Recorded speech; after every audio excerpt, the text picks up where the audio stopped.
Bonjour à tous, ici Skier Cub. Alors pour aujourd'hui, je vais faire une vidéo un petit peu particulière, à mi-chemin entre présentation de casse-tête et unboxing quelque part. Vu que les fêtes approchent, et j'ai une petite deux petites suggestions à vous faire donc pour des idées cadeaux qui peuvent s'avérer sympathiques dans le monde des casse-têtes. Et ce sont des cassettes assez différentes, donc c'est une vidéo un peu spéciale, hein, assez différentes des Rubik's Cube, enfin des types de cassettes que je présente habituellement dans mes tutoriaux. Un petit peu de la même manière que j'avais fait la présentation de la V-Sphère, donc j'ai une vidéo disponible où je présentais ce casse-tête.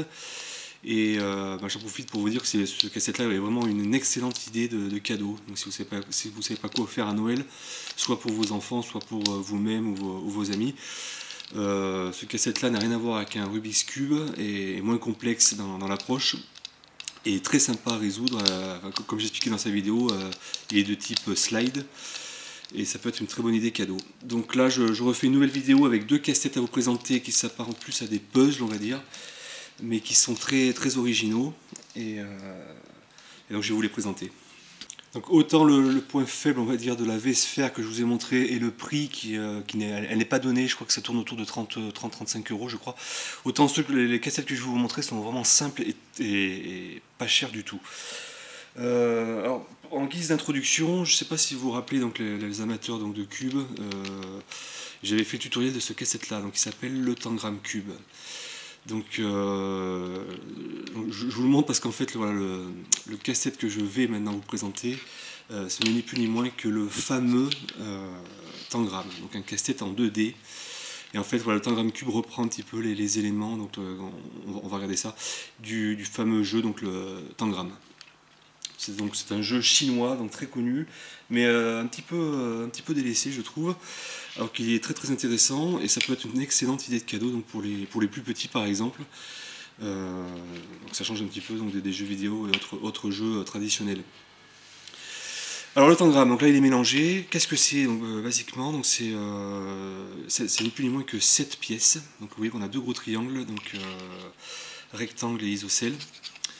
On a également ce triangle-là un petit peu plus petit, également rectangle et isocèle. On a une quatrième pièce, donc c'est un triangle pareil, rectangle et isocèle, mais de plus petite taille. Et on a ici un carré, encore un autre triangle donc, qui doit faire la même taille que celui-ci, je crois, si ces deux-là font la même taille, et un parallélogramme. Donc moi j'ai la version, donc une version en couleur, mais il en existe de tout type, en bois, enfin des couleurs uniformes. Et j'ai dû la payer, j'ai payé ce jeu à 7 ou 8 euros. On peut même trouver moins cher je crois, donc ça vaut vraiment le coup. Donc moi, je présente vite fait, mais bon, vous savez que avec ces 7 pièces on est censé faire des milliers de formes géométriques, enfin des formes connues on va dire. Donc là je vous laisserai regarder sur internet, vous pouvez faire plein de choses, un chat, un chien, un personnage, ou des monuments, uniquement avec ces 7 pièces. Donc c'est vraiment un jeu qui a une portée vraiment très, très forte. Et le casse-tête de base, on va dire, c'est de reconstituer à l'intérieur de ce cadre, donc d'arranger les pièces pour qu'elles forment un carré qui rentre parfaitement donc, à l'intérieur de ce cadre. Et rien que ce challenge de base n'est pas évident, surtout si vous n'avez pas ne voyez pas de photos. C'est pour ça que je l'ai mélangé là, c'est ce que je vais vous montrer comment on fait. Mais si vous n'avez pas de photos, on va dire au préalable, vous verrez que c'est vraiment pas évident de remettre ces 7 pièces afin qu'elles rentrent donc parfaitement donc, dans le cadre, qu'elles forment un carré. Donc c'est vraiment un casse-tête très très sympa et très puissant, donc il y a un côté artistique on va dire, et qui propose donc plein de défis. En général les versions qu'on trouve à la vente viennent avec une sorte de petit livret où on vous explique les différentes figures qu'on peut obtenir et avec les solutions. Donc c'est vraiment très ludique et une très bonne idée cadeau je pense en particulier pour les plus jeunes. Alors on va juste démontrer rapidement, là, voir à quel point c'est difficile de faire le challenge du carré.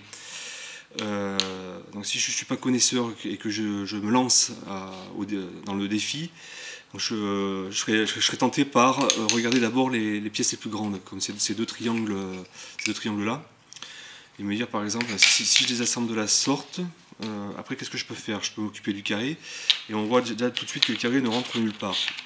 Donc c'est pas évident, donc on peut se dire à ce moment-là, je vais en mettre un par exemple comme cela, donc celui-ci, alors attendez, comme ceci, tac, et l'autre on va dire comme cela. Et ensuite on va se débrouiller pour mettre toutes les autres pièces à l'intérieur. Donc le carré rentre, mais pas tout à fait, vous voyez qu'il y a un espace libre là. Donc le carré on ne sait pas trop où le mettre. Donc vous voyez c'est pas évident quand on n'a pas le schéma initial, quand on n'a pas finalement la réponse. Et on galère plus qu'autre chose. Donc on va regarder vite fait comment on s'y prend pour le remettre en place. En fait, on s'occupe effectivement en premier lieu de ces deux grandes pièces qu'on assemble en fait de la sorte, comme ceci, et l'autre juste à côté, afin de constituer finalement la moitié de la surface du carré. Et là vous allez voir que ça ira beaucoup plus vite. On s'occupe après de l'autre triangle de taille intermédiaire, on va dire, et on le met à l'opposé. Et de ce fait, on s'occupe du parallélogramme qu'on vient coller ici. Oui, il rentre parfaitement. Là, on voit qu'il y a la place pour un des deux triangles petits, donc on le met. Et ensuite, le carré et le dernier triangle. Donc une fois qu'on sait ça, c'est sûr que c'est beaucoup plus simple. Mais c'est vraiment un challenge, un casse-tête vraiment sympa, de par l'infinité de formes qu'on peut réaliser avec. Donc ça, je vous laisserai regarder sur internet, vous verrez qu'il y a plein de tutoriels qui expliquent, enfin de guides qui expliquent comment faire, donc le chat, la girafe, etc. Donc très bonne idée cadeau, donc le tangram est pas cher et un petit peu démodé, mais vraiment passionnant je trouve. Dans le même ordre d'idées, et je m'adresse aussi en même temps aux fans de Rubik's Cube et ceux qui aiment bien les cassettes en 3D on va dire, de ce petit modèle sympa qui s'apparente un peu à la manière d'un tangram, à une sorte de puzzle, donc cette fois-ci en 3D et sous forme plus ou moins cubique. Alors moi j'ai la version Penrose, donc un petit peu bombée, mais c'est ce casse-tête là, donc il y en a plein ce sont donc les Keishen, parce qu'en fait ce sont des porte-clés. Donc moi j'ai retiré ici, là, mais il peut servir comme porte-clés. Et donc un casse-tête vraiment à l'apparence assez sympathique, vous voyez. Et en fait il s'agit d'une sorte de Tetris on va dire en 3D, donc ça ressemble un petit peu aussi à un tangram, puisque le but c'est de remettre toutes les pièces afin qu'elles, donc non pas qu'elles forment un carré, mais elles forment une espèce de cube on va dire. Là moi j'ai une version un peu bombée, mais ça ressemblerait plus ou moins à un cube. Donc ça doit valoir même pas 5 € je crois. Donc moi c'est le Penrose Keishen, donc voilà. Et c'est aussi une idée de cadeau vraiment peu onéreuse et très sympathique, dans le même ordre d'idée que le tangram. Pareil, donc je vais vous montrer, donc on va le défaire et puis on va le refaire juste après. C'est pareil, je vous conseille au préalable de prendre une photo avant de le défaire. Une fois qu'on a la photo, ça va déjà mieux. Et autre chose, c'est la première fois que vous le défaites, je vous conseille de vous rappeler de l'ordre dans lequel vous enlevez les pièces, parce qu'on enlève les pièces une par une en fait. Donc on va regarder comment on procède. Donc quelles pièces on peut enlever là? Vous voyez que là tout est bien en bloc, et en fait si vous allez voir qu'à chaque fois on doit enlever une pièce successivement. Là je vois que c'est la orange, vous voyez, donc, en poussant ça l'enlève. Donc je la mets comme ceci, je me rappelle que c'est la première que j'ai enlevée. Ensuite je vois que c'est la blanche, donc je la mets là.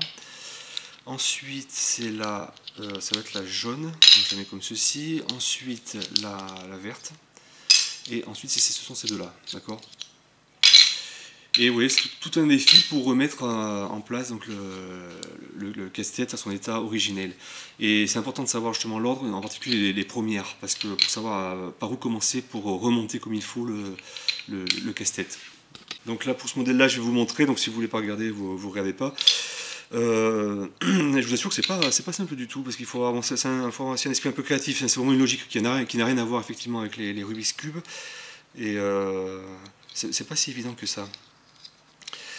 Donc par exemple ici, donc c'est mes deux pièces de base, si je les assemble comme ceci, je vois que j'obtiens une sorte de continuité à ce niveau là, donc je suis bien parti. Ensuite je sais que c'est la verte que j'ai retirée, donc c'est vraiment bon de savoir l'ordre l'ordre des pièces. Alors, je vais remettre en place, c'est vrai que ça tient pas bien au début. Voilà, comme ceci c'était. Donc la verte, alors, comment je vais l'encastrer dans cet assemblement de pièces? Je crois de la sorte, je dirais, parce que la partie bombée doit aller en bas, je pense. Alors comment on va la mettre? Ah, comme ceci. Comme ceci, elle vient se mettre bien comme il faut. Une fois que j'ai cet assemblement de 3 pièces, il ne m'en reste plus que 3, je sais que c'est la jaune après. Donc la jaune, comment je vais la mettre en place? Comme ceci. D'accord. La blanche, elle doit aller... Alors, non pas comme cela, mais de la sorte, voilà. Vous voyez, et après, il ne me reste plus que la orange à venir placer, donc comme cela. Et c'est fini. Alors c'est pas parce que je l'ai fait assez vite qu'il faut penser que c'est facile. C'est pas si long que ça, vous verrez. Mais c'est vraiment un type de cassette vraiment très sympa qui peut plaire à tout le monde. Donc c'est encore une idée cadeau que je vous propose, donc à bas prix, et qui change un peu de certains cadeaux, on va dire, conventionnels, et donc ça sort un petit peu du lot. Donc voilà, j'espère que ça peut s'avérer de bonnes idées pour d'éventuels achats, pour des cadeaux, pour Noël. En particulier le Tangram, qui est vraiment un casse-tête, donc qui est vieux comme le monde, mais qui est vraiment redoutable et très passionnant. Voilà, ben, j'espère que cette petite vidéo de présentation de ces deux casse-têtes vous aura plu, et puis je vous retrouve pour une prochaine vidéo. Bye!